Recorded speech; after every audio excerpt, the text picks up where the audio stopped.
یہ جو بچیوں کو بچے مس گائیڈ کرتے ہیں، انہیں بڑے بڑے خواب دکھاتے ہیں، وہ بیچاری ماں باپ کو چھوڑ کے، بہن بھائی کو چھوڑ کے اس کے ساتھ شادی کرتی ہے، پھر جو اس کا بعد میں حشر ہوتا ہے، آپ ادلیاں نو سردار پہن تکے تے شرما والیاں نو جھوٹے ڈولیاں دے، پھر وہ بیچاری ماں باپ رکھتے نہیں، وہ ظلم کرتا ہے تو کتنی بڑی تکلیف میں وہ بچی آ جاتی، نازک شیشی ہوتی ہے نا تو ٹوٹ جاتی۔ یہی حال اب جدید خواتین اور یہ جو کچھ اینکر پرسن ہیں، یہ اصل میں نا یہ آپ کو سیاست سکھاتے ہیں، لیکن یہ مادر پیدر آزاد لوگ ہیں، بالکل آزاد۔ یہ تو علماء شور نہ کریں، بات نہ کریں، گفتگو نہ کریں، مشائخ بات نہ کریں، اور یہ جو کچھ سنجیدہ اور دینی طبقہ ہے یہ کچھ شور نہ کرے، یہ تو روڈوں پہ ننگے ہو کے آ جائیں معاذاللہ۔ خوفناک نظریہ رکھتے ہیں یہ لوگ، عورت کو کہتے ہیں تیرے حقوق ہم تجھے لے کے دیں گے، مثلا وہ کون سا حق ہے جو تم نے لے کے دینا ہے؟ میرے نبی کریم صلی اللہ علیہ وسلم اس کو بیٹی بھی بنایا ہے، اس کو بہن بھی بنایا ہے، اس کو ماں بھی بنایا ہے، اسے بیوی کا عالی شان رتبہ بھی عطا فرمایا ہے، اور چونکہ بیٹی کا بھی حق بڑا بیان کیا جاتا ہے، بہن کا بھی، ماں کا بھی، اور بیوی کے معاملے میں لوگ سمجھتے ہیں کہ زیادہ بات نہیں کرنی چاہیے، شاید مسئلہ خراب ہو جائے، حالانکہ نبی پاک صلی اللہ تعالی علیہ وسلم نے بیوی کے بارے میں پتہ کیا فرمایا؟ فرمایا جب تم نکاح کر لیتے ہو تو اپنا ایمان محفوظ کر لیتے ہو۔ اب میں اس کی شرح نہیں کرتا، اب خود کر لیجئے گا کہ وہ ایک ایسی شخصیت ہوتی ہے کہ جس کی موجودگی میں آپ کا ایمان محفوظ ہے۔ اب میں نہیں سمجھتا کہ اس سے بڑی بات کوئی اور ہو سکتی ہے، جس کی موجودگی میں آپ کا ایمان، اور بھئی یہ حدیث پاک عرض کر رہا ہوں، نکاح جب کوئی کر لے تو اس نے اپنا ایمان مکمل کر لیا، اس کا معنی یہ ہوا کہ آپ کا ایمان محفوظ ہے اس کی موجودگی میں، تو اس سے زیادہ بھی، یعنی ایمان سب سے قیمتی چیز ہے نا، تو اس کے محفوظ ہونے کی وجہ حضور نے نکاح بیان کر دی۔ اب میرا خیال ہے بیوی اگر کوئی اس سے بڑا حقوق مانگے گی تو بیوقوفی کرے گی، اتنا بڑا درجہ نبی کریم نے اسے عطا کر دی، اتنا بڑا مقام دے دیا کہ تو خامد کے ایمان کے محفوظ ہونے کا ذریعہ بن گئی ہے۔ عورت کو جو حقوق رسول کریم صلی اللہ تعالی علیہ وسلم نے عطا فرمائے، نبی پاک نے جو حقوق دیے، دیکھیں نا، حضرت عبداللہ ابن عمر رضی اللہ تعالیٰ عنہ کی اہلیہ بیمار تھی، تو جلدی جلدی سے وہ آئے، تو جب بہت جلدی ہو، سفر بڑا شدید تھا، تو آپ نے جلدی سے نماز ادا کی، جلدی سے چلے۔ آپ کے خادم کہنے لگے حضور خیریت ہے؟ فرمایا میری بیوی بیمار ہے۔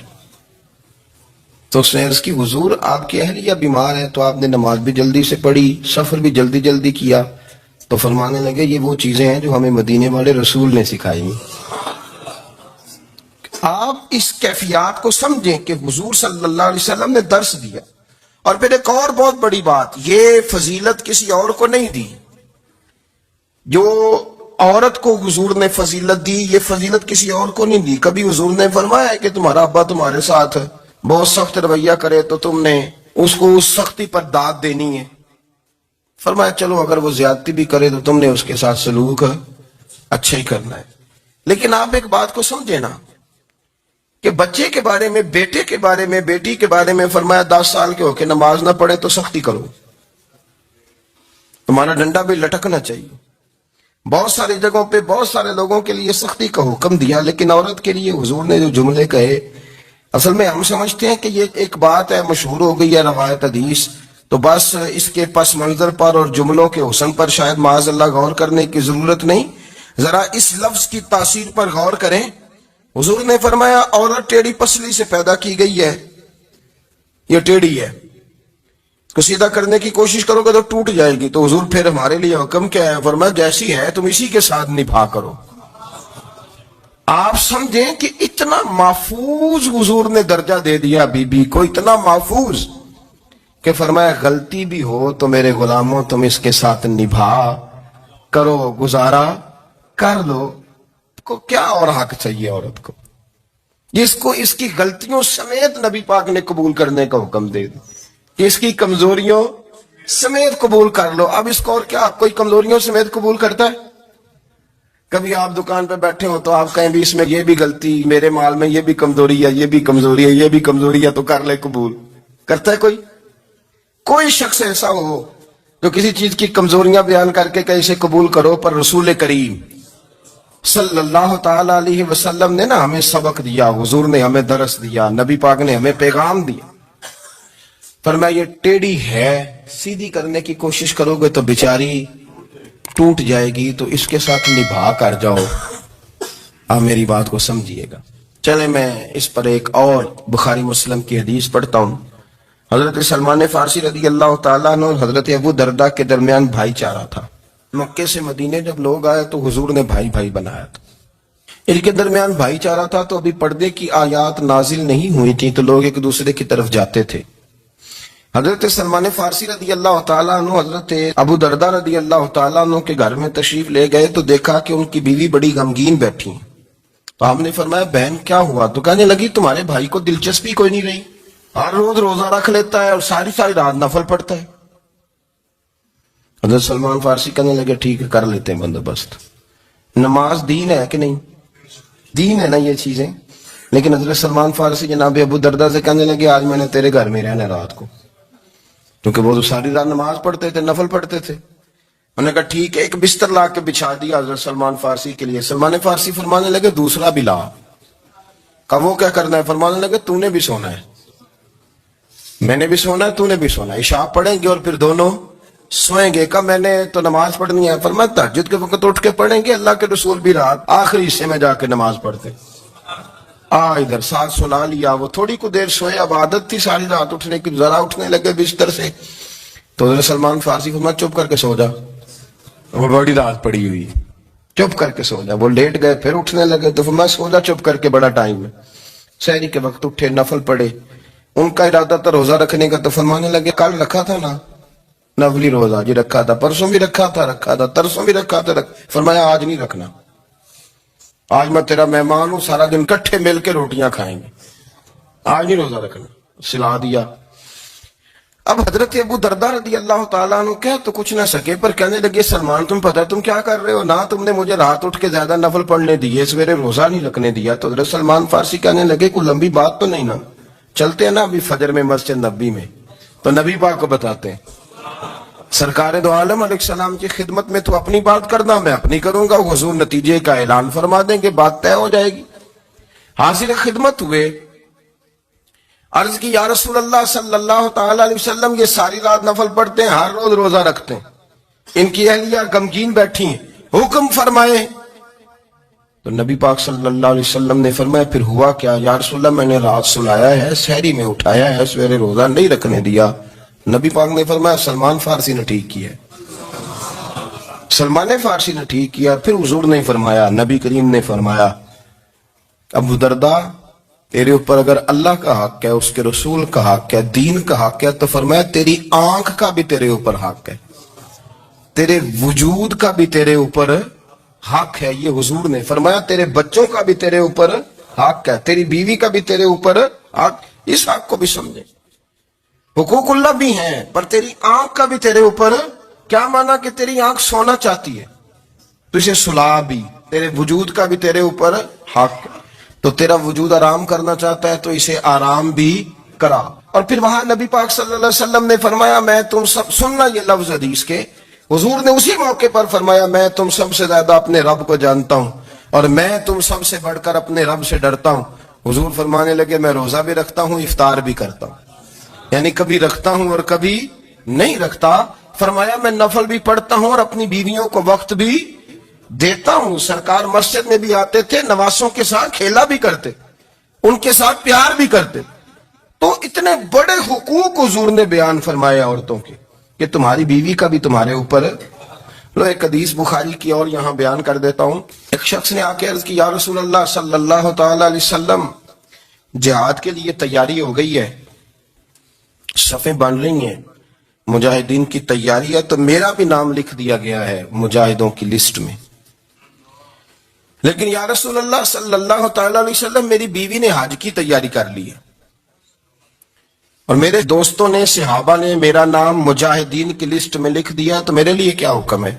یہ بخاری مسلم ہے۔ تو نبی پاک صلی اللہ تعالی علیہ وسلم نے فرمایا جہاد پہ کوئی اور چلا جائے گا تو بیوی کے ساتھ حج کرنے جا، اسے محرم کی ضرورت ہے، وہ تیرے بغیر کیسے جائے گی؟ مجاہدین کو تو اور مجاہد مل جائے گا، پر تو اپنی بیوی کے ساتھ جانا۔ نبی پاک صلی اللہ علیہ وسلم نے مرد کو محافظ بنایا ہے، عورت کو مرد کا قیدی نہیں بنایا، بلکہ عورت کو حفاظت عطا کی اور مرد کو اس کا محافظ بنایا۔ اب بچیاں آزاد ہونا چاہتی ہیں، اور آزادی بھی وہ والی کہ جو بنیادی طور پر آزادی نہیں، فحاشی ہے۔ میں نے بہت پہلے کہا ہے کہ اسلام بیٹیوں کو قیمتی سمجھتا ہے۔ جس بندے کے پاس 20 تولے سونا ہو وہ چوک میں لے کے نہیں آتا، وہ قیمتی چیز ہے، اس نے چھپا کے رکھی ہوتی ہے۔ تو جو نبی پاک صلی اللہ علیہ وسلم کا کلمہ پڑھنے والے بیویاں، اسلام انہیں قیمتی سمجھتا ہے، کہتا ہے کہ تم قیمتی ہو، لہذا گھر کے اندر رہو، تم باہر نہ ہو۔ لیکن عورتیں ہیں کہ ان کو بلا وجہ لوگ خراب کر دیتے ہیں، اور بلا وجہ وہ اس مغالطے کا شکار ہو جاتی ہیں۔ اب آگے بڑھتے ہیں۔ قرآن مجید نے سورہ نور کی آیت نمبر 30 میں کہا کہ کل للمؤمنین یغضوا من ابصارہم، فرمایا کہ اے محبوب علیہ السلام مومن مردوں سے کہہ دو کہ اپنی نظریں جھکا کے رکھیں، اپنی نظریں۔ اور اگلی آیت میں فرمایا وَقُلْ لِلْمُؤْمِنَاتِ یغضضن من ابصارہن، فرمایا کہ اے محبوب مومن عورتوں سے بھی کہہ دو کہ اپنی نظریں جھکا۔ مرد بھی اپنی نظر جھکا کے رکھے گا عورت کی طرف، لیکن یہ ساری پابندی صرف مرد پر نہیں، عورت بھی غیر محرم کا چہرہ نہیں دیکھے گی، اس پر بھی اسی طرح نظر جھکانے کا حکم ہے، جس طرح کہ وہ ہر دکاندار کو بھائی جان کہہ کے گفتگو کرنے کی اس کو بھی اجازت نہیں ہے کہ وہ سمجھے کہ پابندی تو مرد نے کرنی تھی، میں نے تھوڑی کرنی تھی۔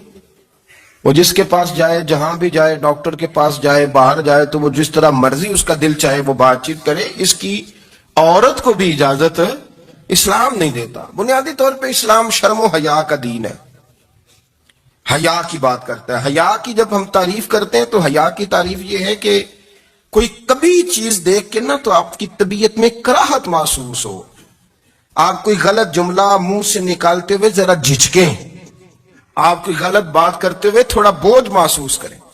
ہمارے ہاں تیزی سے فروغ پایا ہے بے حیائی میں، سنگیوں کی محفلیں، یاروں کی محفلیں، اس میں غلیظ گفتگو ہوتی ہے، الا ماشاء۔ ان دوستوں کو بڑی پاک صاف گفتگو کرنی چاہیے۔ دوستی کا رشتہ بڑا مقدس رشتہ ہے، جو یہاں ایک دوسرے سے پیار کریں گے جنت میں بھی اکٹھے داخل کیے جائیں گے۔ شرط یہ ہے کہ پیار اللہ رسول کی رضا کے لیے ہو، لیکن اس کے اندر اگر آپ کی گفتگو کچی ہو، کمزور ہو، فحاشی والی ہو، عریانی والی ہو، ہمارے ہاں تو اب اس کو لوگ فیشن سمجھتے ہیں، اس کو مردانگی کی علامت سمجھتے ہیں کہ وہ جی ساری باتیں جی وہاں ہو گئیں، اور جس کا جو جی چاہا اس نے کہا۔